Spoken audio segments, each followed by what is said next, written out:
SSKM super speciality hospital, কিন্তু এই হসপিটালে চিকিৎসা পরিষেবা পেতে এসে কার্যত নাজেহাল রোগীর পরিবার এবং সেখানে স্ট্রেচার পেতে কিন্তু যথেষ্ট সমস্যার মুখোমুখি হতে হচ্ছে এবং সেই জায়গা থেকে কিন্তু পেশেন্টকে কোলে কোলে তার বাড়ির পরিবার নিয়ে যাচ্ছে।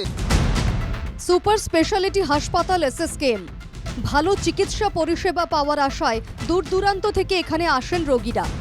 সেই এসএসকেএমেই এবার ভোগান্তির শিকার রোগীরা। স্ট্রেচারের জন্য ঘন্টার পর ঘন্টা দাঁড়িয়ে থাকতে হচ্ছে লাইনে। এনকেটিভি বাংলার সামনে ক্ষোভ উগরে দিলেন রোগীর পরিজনরা।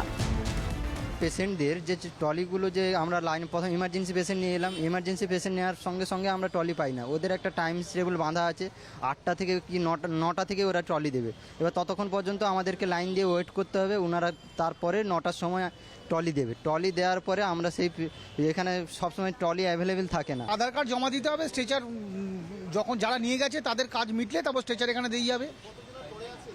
আমি একজনের পরে আছি, পরপর লাইন আসছে না, তার কোনো গ্যারেন্টি নেই। 2 ঘন্টা হতে পারে, 1 ঘন্টা হতে পারে, আবার নাও হতে পারে। হ্যাঁ, না টলি পাইনি না। আমাকে বলছে যে কোনো এখানে আপনার কিছু হয়নি, আপনাকে ওকে হাঁটিয়ে নিয়ে যাও।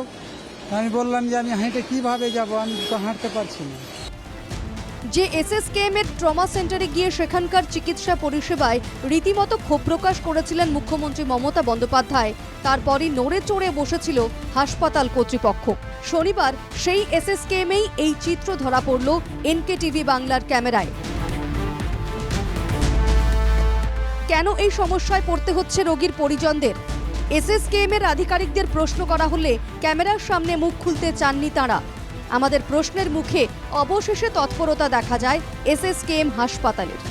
তড়িঘড়ি ব্যবস্থা করা হয় স্ট্রেচারের। স্বস্তি পান রোগীরা। কি মনে হয় সেই সংবাদ মাধ্যম আসার পরে যে তাড়াতাড়ি করে স্ট্রেচারগুলো দিয়ে দিল, নাহলে তো এত বললেন বলে আশা করি ওরা একটু নড়ে চড়ে বসলো, নাহলে মনে হয় আরও দেরি হতো। আস্তে আস্তে কখন পেতাম কোনো গ্যারেন্টি ছিল না। যেখানে রোগীরা দীর্ঘ সময় ধরে অপেক্ষা করছে তাদের পরিষেবা পাওয়ার জন্য, স্ট্রেচার আটকে রেখে কি এমন অসাধু চক্র চালানোর চেষ্টা করছিল, সেই জায়গায় কিন্তু আমরা কিন্তু খবর করতে কিন্তু অবশেষে কিন্তু প্রশাসন নড়ে চড়ে বসেছে এবং রোগীর পরিবার কিন্তু স্ট্রেচার পাচ্ছে। ক্যামেরায় উজ্জ্বল হালদারের সাথে আমি দেবরাজ হালদার, এনকেটিভি বাংলা।